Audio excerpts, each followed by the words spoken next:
so I wanted to do a quick video for you, mainly to give you a little bit of change of scenery from Tom and his communication style, and share something that I've personally found really helpful and really useful for me.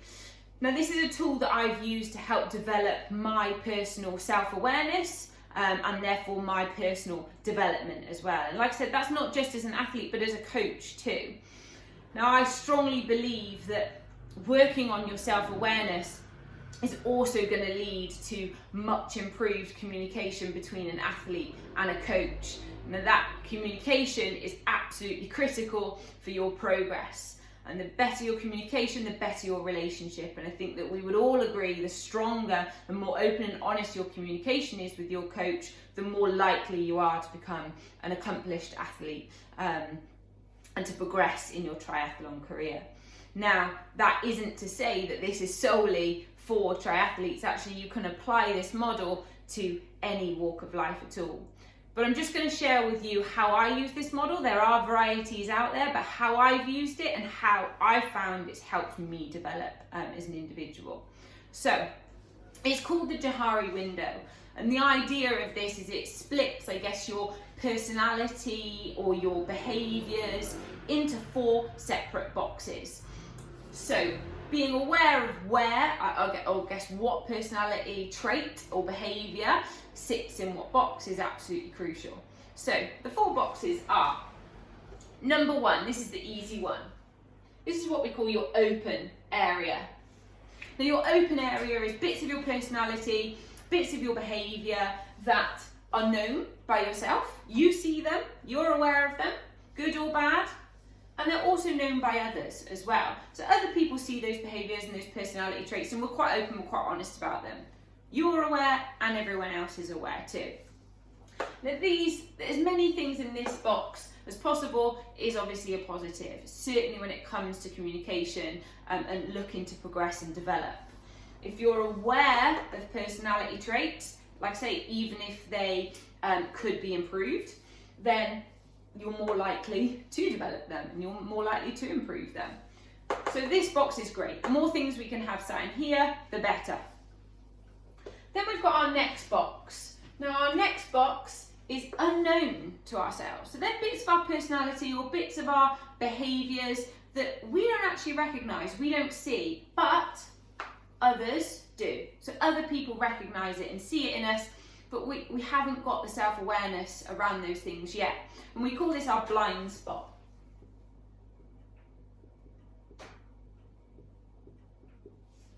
Now, this area, for me, has been absolutely crucial to try and, I guess, experiment with and to explore a little bit more. These are the personality traits that, I guess, have the room for the most area of development.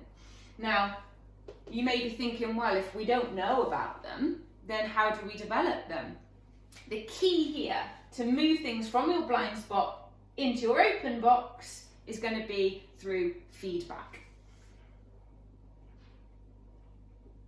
So that's how we move things across from our blind spot into our open area. Now, the key here, and the thing that I found absolutely crucial with this, is when you ask for feedback, make sure you ask the right person. Make sure you ask someone that you trust, and that also you ask someone that you genuinely believe has your best interest at heart. And only ask for the feedback when you're ready to hear it. Because sometimes it can be difficult, and you may hear things that you didn't expect. That's the point, because they're things in your blind spot. You didn't recognise them. The whole point of asking for them and for that feedback is to be able to move them into your open box, but you need to be open to that feedback, and like I say, make sure you pick who you ask for it, and that should help with you feeling comfortable and happy to receive it.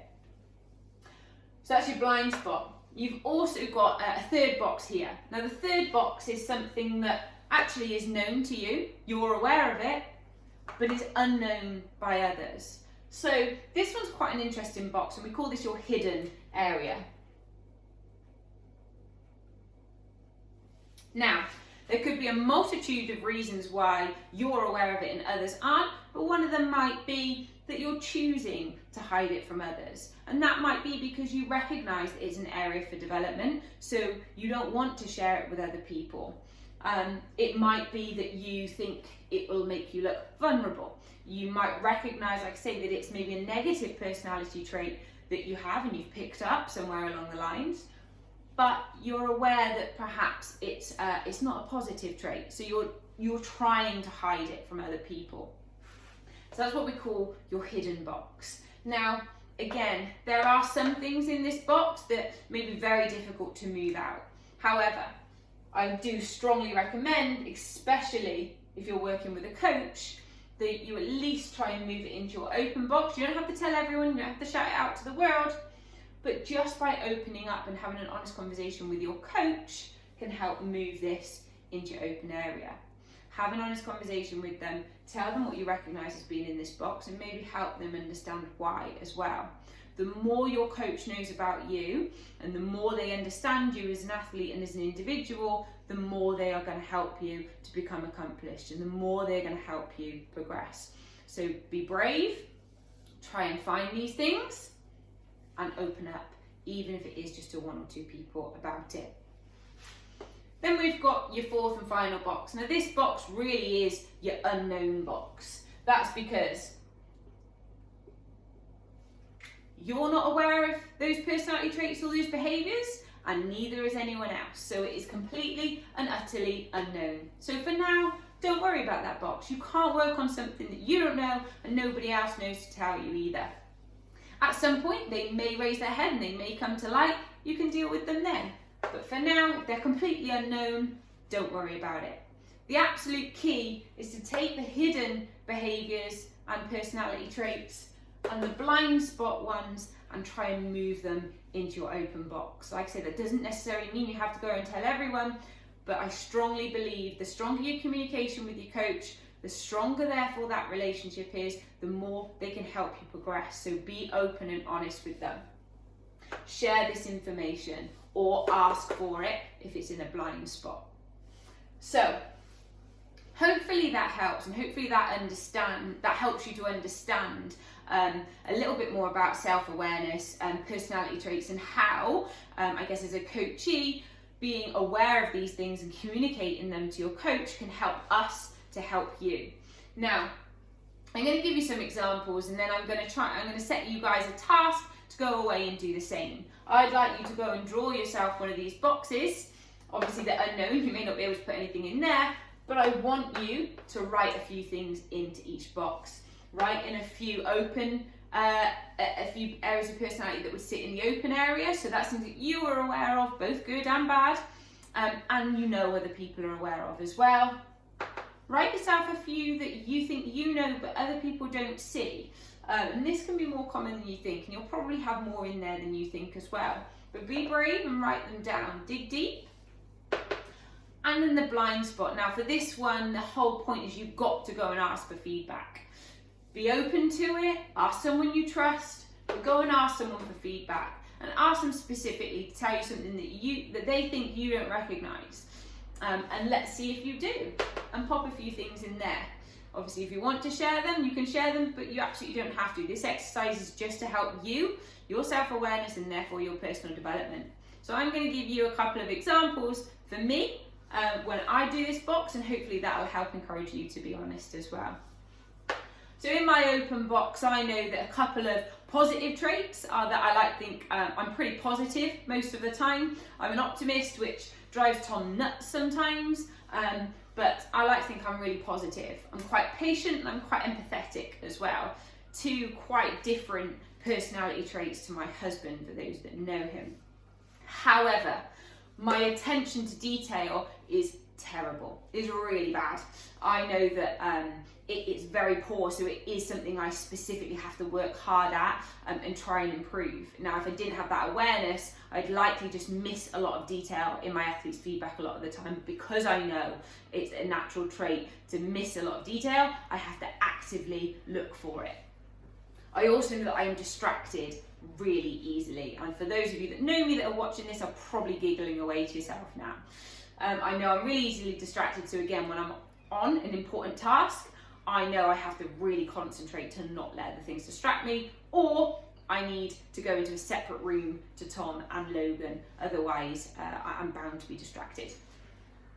my blind spot. This is an interesting one because these are things that I don't necessarily see in myself, but Tom tells me about myself often. Well, not just Tom, but some of my athletes, some of my friends, and some of my family too. I know that one of my biggest downfalls that I'm told about here is that I'm not very good at saying no. Now, I don't always recognise that at the time. I do sometimes afterwards. But again, this is really important for those people to tell me when they see this in me. Because if I don't develop that, I'm not going to be as an effective coach. I can't say yes to everything and do everything. Otherwise, I will become less effective and less efficient at each of those tasks. So it's really important for me to get this feedback. However, one of my other, I'm told, one of my other personality traits in my blind spot is that I can be quite defensive. So when I'm given this feedback, I'm not always hugely susceptible to it straight away until I've gone away and reflected.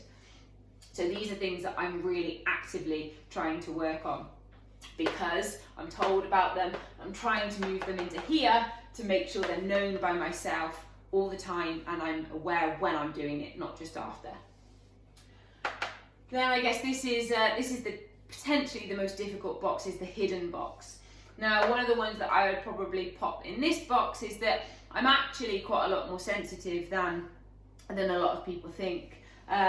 And I take things quite personally a lot of the time, and I'll actively try not to show that. I'll try not to let people see that they've upset me, or that I've taken something personally when I know actually I shouldn't have. I should just be a little bit more objective about it. So that's something I'll actively try and hide from people. Obviously the unknowns, we don't know yet. Maybe they'll come to light at a later date. So there we go, I've shared my Johari window with you, and hopefully that's helped, and I do task you to go away and try and pop a couple of personality traits or behaviours in each box. Ask your family, ask your friends, ask your coach, and then if you've got a coach, go and share it with them. I absolutely believe it will help to improve your communication and therefore your sense and level of accomplishment and how much they'll be able to help you develop as a person and as an athlete. Thanks guys, I hope that was really helpful. If you've got any questions at all, just comment below. Thanks.